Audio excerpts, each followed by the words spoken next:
நாம் தமிழர் கட்சி கோபிச்செட்டிப்பாளையம் தொகுதி பொறுப்பாளர்கள் பொதிகை சுந்தர், விஜய், செலியன் உள்ளிட்ட 5 பேர் மேல வழக்கு போட்டு இன்றைக்கு அதிகாலை இந்த கோபி காவல்துறை என்ன செஞ்சிருக்காங்கன்னா, செலியன் பொதிகை சுந்தர் அவருடைய வீட்லையும் விஜய் வீட்லையும் 5 மணிக்கு போய் வலுக்கட்டாயமாக இழுத்து வந்து கைது பண்ணி இன்னைக்கு சிறைக்கு கொண்டு போக வச்சிருக்காங்க. நாங்கள் என்ன தவறு செய்தோம்னு கேட்டா, தவறே செய்யாத நாங்கள் தண்டிக்கப்பட்டிருக்கோம். அந்த பொறுப்பாளர்கள் தண்டிக்கப்பட்டிருக்காங்க. காரணம் கேட்டா கொடியேத்தனங்கிற ஒரு காரணத்தை சொல்றாங்க. கொடியேத்தினது அப்படிங்கிறது நாங்க அனுமதி பெற்று தேர்தலுக்கு முன்னால் அனுமதி பெற்று நட்ட கம்பத்தை தான் மீண்டும் தேர்தலுக்காக கழட்டி வைக்கப்பட்ட கம்பத்தை ஏற்றிருக்கோம். இப்ப மிகப்பெரிய கொடுமையை செய்திருக்கிறீர்களே என்று ஆய்வாளரை கேட்கும்போது எங்களுக்கு மேலிடத்திலிருந்து வந்த உத்தரவை நாங்கள் அதைத்தான் செய்கிறோம்ங்கிறாங்க.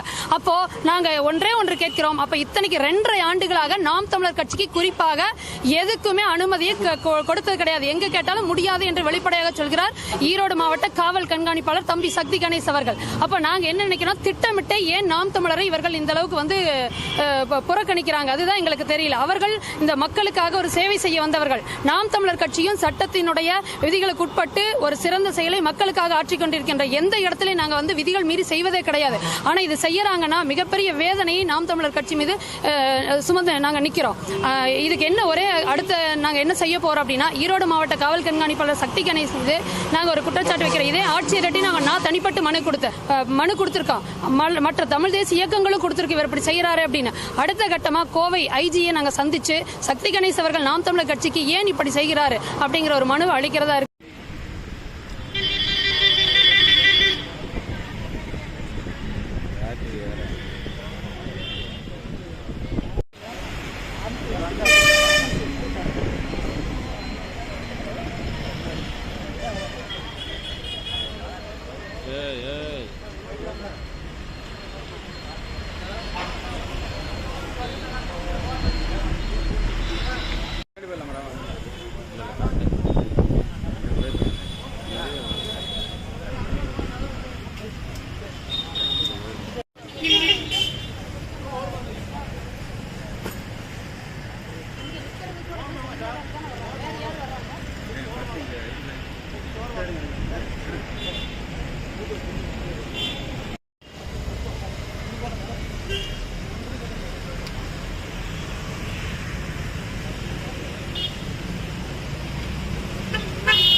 பின்னாடி வாங்க, பின்னாடி வாங்க.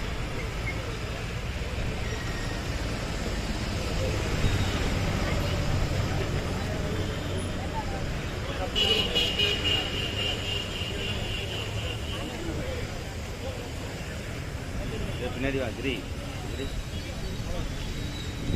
பின்னாடி